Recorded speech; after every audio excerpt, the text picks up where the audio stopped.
About 3 months ago, my 16-inch Intel MacBook Pro just died, suffering a complete graphics and memory failure. Having bought it from Amazon, who were unable to fix it, they replaced it with a brand new machine. But I'm afraid that just wasn't enough to restore my confidence in the last generation of Intel Macs. To tell you the truth though, I'd hardly used it since picking up my M1 Mac Mini in December 2020. But I have to admit I did enjoy having the flexibility and the comfort of a desktop and laptop setup. So I traded in what was now my brand new 16-inch Intel MacBook Pro the moment the new 14 and 16-inch MacBook Pros showed up.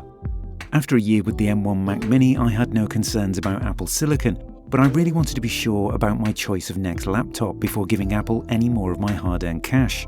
My decision would be based on power, portability and price.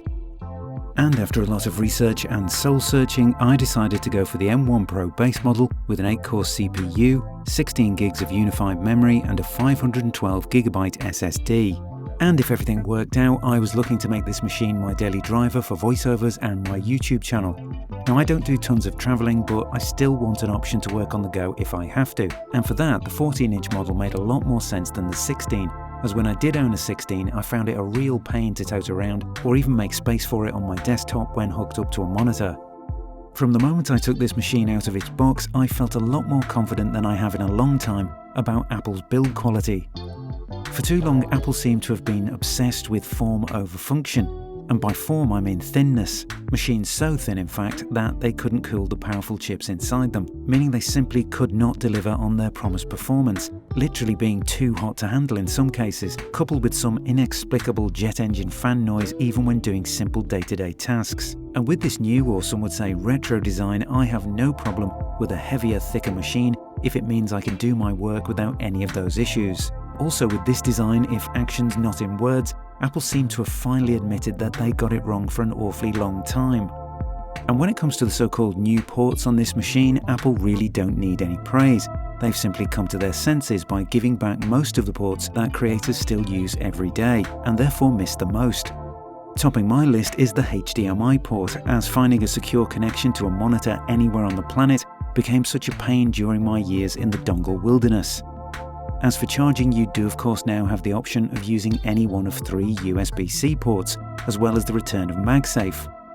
It snaps onto the machine with a satisfying click and pulls out easily if you snag your cable. And the braided cable it comes with makes a nice robust change compared to all those substandard plastic-coated ones. And best of all, the SD card slot is back, one of the most widely used and convenient forms of storage for busy creatives. And in the sound department, you even get a good old-fashioned headphone jack, this time with a bit more high-impedance oomph for so-called professional headphones. Now, I don't have the heaviest workload in the world. I edit a few streams of 4K video with minimal color grading for my YouTube channel, and I record simple single-track audio for all my professional voiceover work, adding a few minor effects such as bass and treble or noise reduction. I've also been getting along just fine with 8 gigs of unified memory on the Mac Mini, so 16 gigs will be a real treat for me. And when it comes to storage, the base 512GB is no problem for me either, as it's double what I've had on the Mac Mini up until now. As this is my work machine, I don't fill it up with music, videos or photos, and I edit all of my videos externally, refusing to pay more for Apple hard drive space. Apple say this is the world's best notebook display, and for one, I believe them. It's the best display I've ever seen on a laptop. Blacks are rich and deep and the highlights aren't too blown out, even at 1000 nits of sustained brightness and a peak of 1600. And even when I've watched movies in near darkness to test this machine, the blooming that some complain about around lighter objects on dark backgrounds just hasn't been an issue for me. Now, the contrast ratio alone on this display was enough for me to part with an extra few £100 after trade-in. So the bonus of ProMotion and a 120Hz refresh rate is nice to have, but not a big deal for me so far, as I'm not a gamer. Also, at the time of making this video, 120 was not supported by Safari, a bit weird considering it's Apple's own browser, and that according to them, super fluid web browsing is one of the advantages of this refresh rate. Now let's talk about the elephant or notch in the room. Yes, if you're an Apple purist, it is a bit of an eyesore. Dare I say, it almost borders on the look of a PC, cutting into those clean Apple lines, and that just doesn't really work for me. Now, I'm sure Apple are currently capable of putting a camera behind a screen, or even in the thinner bezel, but right now they've chosen not to. It could just be down to cost or a bizarre attempt to make their laptops look like their phones, but why? It's almost as if Apple have purposely created a problem in order to fix it at a later date, as some kind of new selling point when the time comes. Whatever the reason, I'm hoping and choosing to believe that the notch will be gone within the next 2 years, possibly due to the backlash.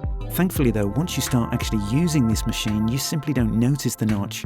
That is, if you're not one of those affected by using apps with long menu bars.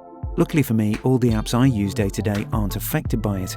But there is one upside to the notch for me, and that is that it now contains a 21st century 1080p camera. When it comes to sound, the 6-speaker system on this machine is phenomenal, with deep rich bass and something close to surround sound when viewing some movies. The speakers even seem better than the ones on my 16-inch Intel MacBook, and I for one didn't think that was actually possible. The keypad is superb, by far the best I've ever used on a laptop. The keys have just the right amount of travel with a nice comforting feel, and the completely black surround blends in nicely with the space grey model I chose. The trackpad is one area where Apple have never been lacking, and this one is no different. I generally use tap commands to extend the life of my trackpad, but when you do click anywhere on this pad, it feels firm, responsive and robust to the touch. When it comes to video editing, I only use Final Cut Pro, which is of course optimised for the Mac. I decided to edit for a change without making proxy files to give the M1 Pro a run for my money, and I'm sorry to say that I did get dropped frames as a result. Now, I'm no expert, but this did keep happening at exactly the same couple of points on the timeline, so maybe there was some sort of transcoding glitch.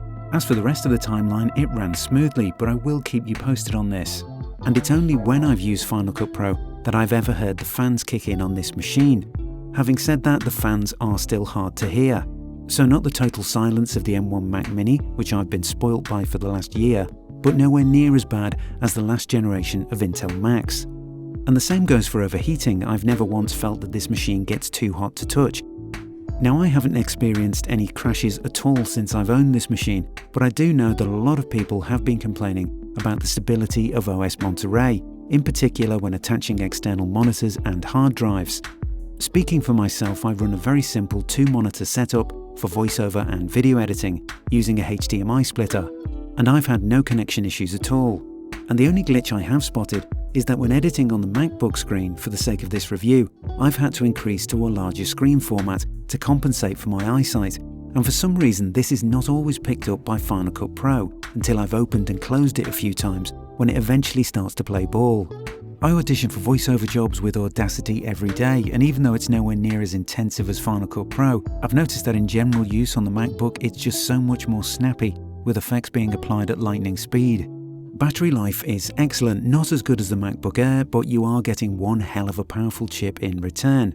Apple claim up to 17 hours of video playback and 11 hours of web browsing.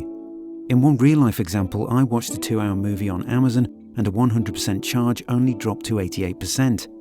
Now, in the past I've been wary of putting my laptop to sleep at the end of the day instead of closing it down, but when I did try it for the first time, I'd only lost 2% of charge by the next morning. So it's highly likely that an 8 to 10 hour working day that most people require will be no sweat for this machine. But just bear in mind, if you are using really intensive creative apps like Final Cut Pro or anything that requires real graphics grunt, that battery is going to run down a lot faster no matter what.